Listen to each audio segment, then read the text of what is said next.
Good morning student. Workshop में हम लोग जब जॉब बनाते हैं तो उस समय जॉब बनाने के लिए जो हमको मार्किंग दिया जाता है, मार्किंग के अनुसार जब जॉब हम बनाते हैं तो हमको उस मेटल में जो अनवांटेड मटेरियल होता है, जो सुपरफ्लुअस या एक्स्ट्रा मटेरियल होता है, उसको हटाने की जरूरत पड़ती है। और उस मेटल को हटाने के लिए हम लोग विभिन्न औजार का प्रयोग करते हैं। उनमें से एक औजार जो कि मेटल को काटने के लिए प्रयोग किया जाता है, उसका नाम हैक्सॉ है। हैक्सॉ एक कटिंग टूल है जिसके द्वारा हम डिफरेंट सेक्शन के मेटल पाइप और मेटल शीट को काटते हैं। आइए हम हैक्सॉ का फिगर को देखें और उसके पार्ट्स को समझने की कोशिश करते हैं। बोर्ड पे जो फिगर दिखाया गया है ये एक सॉलिड हेक्सा फ्रेम है। इसके जो पार्ट्स हैं उनमें जो सबसे इम्पोर्टेंट है फ्रेम। ये जो सी आकार का जो है ये माइल्ड स्टील का बना हुआ फ्रेम होता है। फ्रेम के अतिरिक्त जो मुड़ा हुआ हिस्सा है उसमें जो है एक एडजस्टेबल ब्लेड होल्डर और दूसरे साइड में फिक्स ब्लेड होल्डर होता है।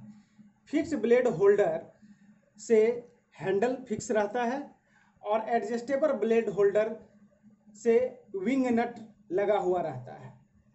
विंग नट को टाइट करके हम लोग ब्लेड को टाइट कर सकते हैं। ये जो बीच में जो है ब्लेड है ये हाई कार्बन स्टील का और एलॉय स्टील का बना होता है। और ये विंग नट, इसका बड़ा फोटो यहाँ पे आप देख सकते हैं। विंग नट का प्रयोग हेक्सा ब्लेड में इसलिए किया जाता है कि इसके द्वारा हम लोग हाथ से ही हेक्सा ब्लेड को टाइट कर सकते हैं। इसके लिए कोई स्पैनर या अलग से कोई युक्ति करने की सब जरूरत नहीं पड़ती है। हेक्सा के दो पार्ट होते हैं, पहला हेक्सा फ्रेम और हेक्सा ब्लेड। हेक्सा फ्रेम दो प्रकार के पाए जाते हैं। नंबर एक सॉलिड हेक्सा फ्रेम, दूसरा adjustable hexa frame.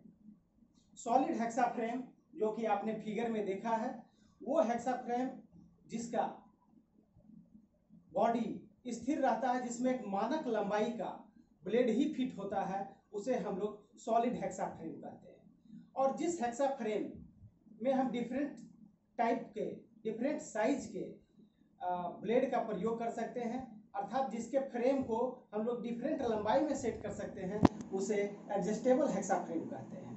Adjustable hexa frame भी दो प्रकार के होते हैं। नंबर एक फ्लैट टाइप हेक्सा फ्रेम और tubular type adjustable hexa frame.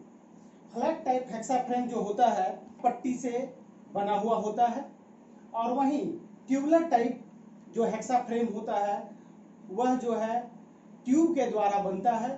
और इसमें चूंकि ग्रिप बहुत अच्छा आता है इसलिए इसका अधिकतर वर्कशॉप में हम लोग प्रयोग करते हैं। आइए सॉलिड हेक्सा फ्रेम और एडजस्टेबल हेक्सा फ्रेम का पिक्चर देखें।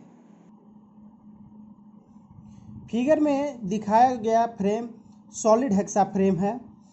इस हेक्सा फ्रेम में देख रहे हैं कि ये फ्रेम जो है कहीं से इसमें एडजस्टेबल करने का मैकेनिज्म नहीं है। इसमें एक विंग नट होता है और एक फिक्स टाइप का ब्लेड होता है जो अमूमन 250 या 300 mm का होता है। और इस ब्लेड को फिक्स करने के लिए यहाँ पे जो है प्रोंग्स दिए हुए रहते हैं। ये दिखाया हुआ एक ट्यूबुलर टाइप का एडजस्टेबल हेक्सा फ्रेम है। यहाँ पे जो फ्रेम है इसको हम लेंथ में एडजस्ट कर सकते हैं और बाकी सब समायोजन उसी प्रकार का होता है। यहाँ पे विंग नट है और इस साइड में ग्रिप करने के लिए एक जो है हैंडल है, और इसके अंदर जो है यहाँ पे रिटेनिंग पिन है। और हेक्सा ब्लेड का जो है दो छेद जिसे कि पिन होल कहते हैं, इसके अंदर में टाइट करके इसका प्रयोग किया जाता है। अमूमन हेक्सा फ्रेम एक निश्चित साइज का होता है, मगर कहीं कहीं पे टिप में भी हेक्सॉइंग करने की जरूरत होती है, तो उसके लिए एक विशेष प्रकार का हेक्सा फ्रेम होता है जिसे डीप कटिंग हेक्सा फ्रेम कहते हैं। उसमें हेक्सॉइंग लेंथ जो गहराई होता है वो ज्यादा होता है। डीप कटिंग हेक्सॉइंग कहीं कहीं पे यूज होता है, वो सामान्य रूप से प्रयोग नहीं होता है। Metal of hexa blade. Hexa blade किस मटेरियल का बनता है? जैसा कि जानते हैं कि हेक्सा काटने के लिए प्रयुक्त होता है। कोई भी मेटल पाइप या ट्यूब्स ये सब काटने के लिए प्रयुक्त होता है, इसलिए यह इसका मेटल जो है ये काफी हार्ड होगा। इसका मतलब है कि हमको एक ऐसे पदार्थ को चुनना है जो कि प्रकृति में हार्ड होता है और जल्दी नहीं टूटे। इस तरह इसके लिए हम लोग alloy steel, high carbon steel, high speed steel का प्रयोग करते हैं।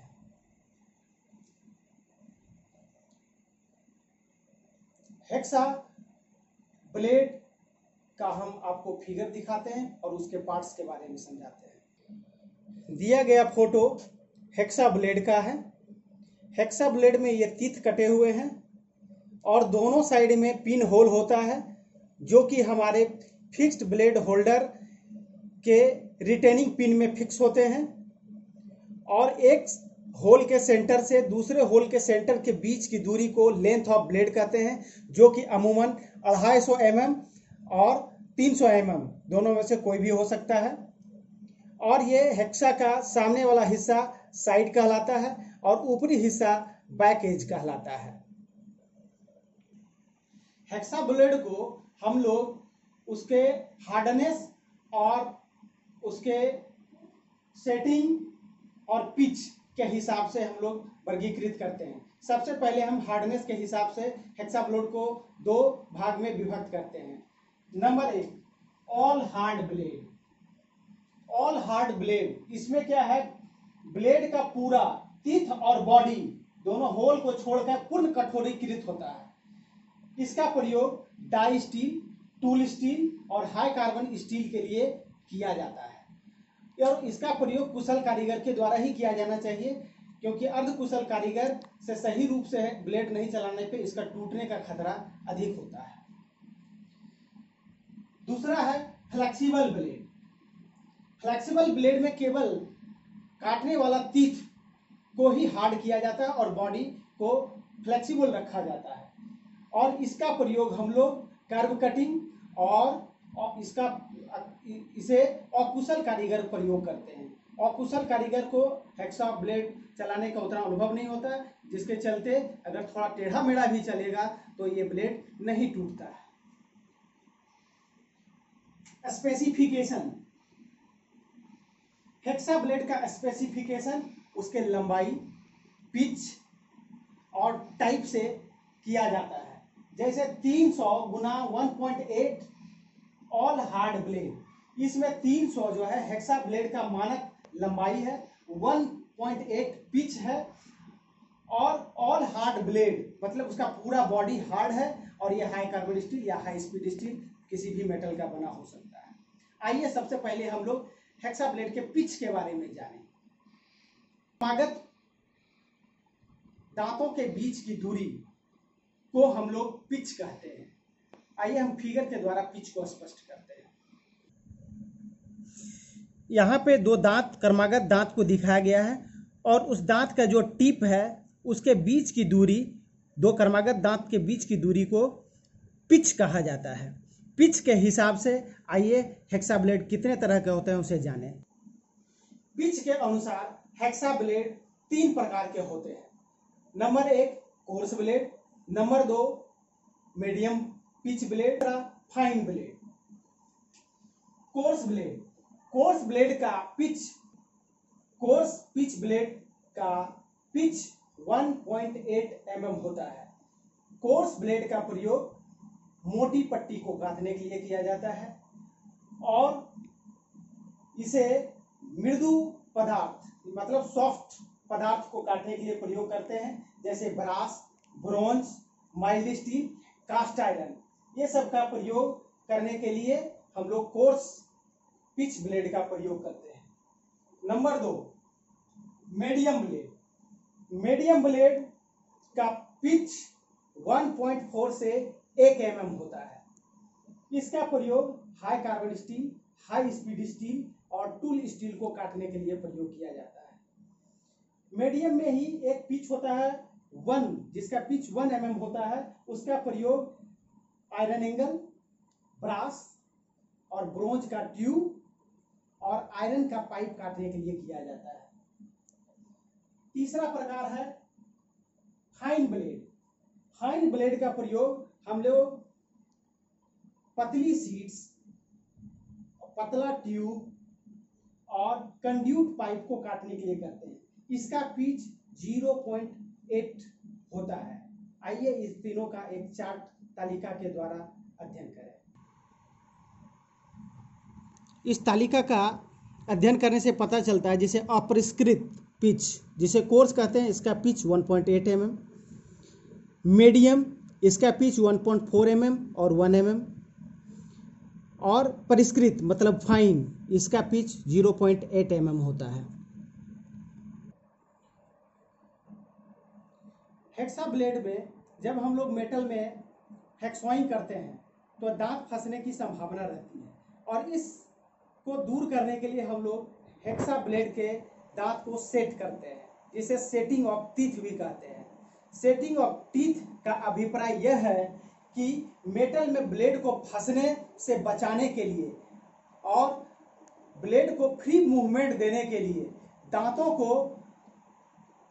कुछ दांतों को बाईं ओर, कुछ दांतों को दाईं ओर सेट किया जाता है, जिसे सेट ऑफ सॉ कहते हैं। 2 प्रकार का सेटिंग दांतों का किया जाता है। Number 1 staggered setting, number 2 wave setting. Staggered setting का मतलब यह है कि एक दांत या दांतों के समूह को छोड़कर दूसरे दांतों के समूह को किसी और मोड़ना स्टैगर्ड सेटिंग कहलाता है। स्टैगर्ड सेटिंग करने से हेक्सा ब्लेड को पर्याप्त क्लियरेंस मिल जाता है, जिससे वह मेटल काटने के दौरान वह उसमें फंसता नहीं है। इसका सबसे बड़ा एडवांटेज यही है कि इससे हेक्सा ब्लेड का मूवमेंट फ्री होता है और पूरा बॉडी काटने के समय में मेटल में सटता नहीं है, फ्रिक्शन कम हो जाता है और सही रूप से वो कटिंग करता है। आइए हम लोग स्टैगर्ड सेटिंग के बारे में थोड़ा और जानें और फिगर से स्पष्ट करते हैं। ये दांतों का जो सेटिंग देख रहे हैं, ये स्टैगर्ड सेटिंग है। इसमें एक दांत एक ओर तो दूसरी दांत दूसरी ओर सेट किया हुआ है, और इस प्रकार के सेटिंग से हेक्सा ब्लेड जब कटिंग करता है तो दोनों के बीच में क्लियरेंस मिल जाता है और हेक्सा कटिंग फ्री मूवमेंट के जरिए होते रहता है। स्टैगर्ड सेटिंग के बाद में वेव सेटिंग। वेव सेटिंग में दांतों को सेटिंग इस प्रकार से किया जाता है कि अगर हम उसे देखें तो वह एक वेव के आकार का नजर आता है। आइए फिगर से वेव सेटिंग को हम लोग देखें। जहां स्टैगर्ड सेटिंग में एक और दांत जो है एक तरफ, दूसरी और दूसरी तरफ है, वहीं पे वेव सेटिंग में दांत उतना बड़ा, वेव सेटिंग में दांत एक वेव के आकार का होता है, जिसके चलते इसे हम लोग वेव सेटिंग कहते हैं।